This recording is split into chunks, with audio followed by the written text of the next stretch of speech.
Gerą vakarą, kalbos darkytojai, dvasios ubagai, nepraustaburniai, intelekto skurdžiai. Šį vakarą su jumis bendraus lietuvių kalbos specialistas Česlovas ir tarties bei fonetikos žinovas Bronius. Laidoje kalbėk arba gerai, arba nieko. Ši laidelė yra skirta matų išgujimui iš lietuvių kalbos.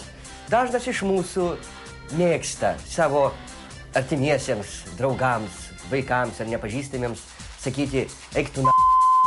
Gal tai jums bus staigmena, bet tai yra nelietuviškas išsireiškimas ir taip negalima sakyti.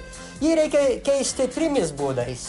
Pirmas. Matematikos profesorius Vytautas Tangentas siūlo spręsti šio posakio tarimą matematinių simbolių pagalba. Vietoj posakio eik tu na...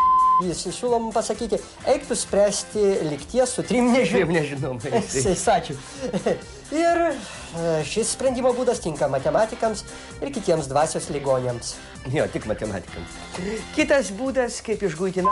iš mūsų kalbos šį negražų posakį, buvo pasiūlytas docento Aldono Pupkio. Jisai siūlo lietuvinti labai lietuviškai, eik tu pagaugais. Na, kas yra tokie pagaugai, mes visi puikiai žinome, kaip, pavyzdžiui, žmonės sako, niešti pagaugai reiks išgerti doksiciklino, arba kad tau pagaugai akys nueitų, arba kad tau vėžys kelnėse išdygtų. Šitas netinka. Žodžiu, pagaugai.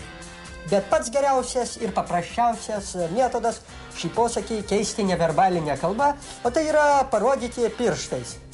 Arba ranka. Žinokit, aš jūs, kaip jūs man patinka.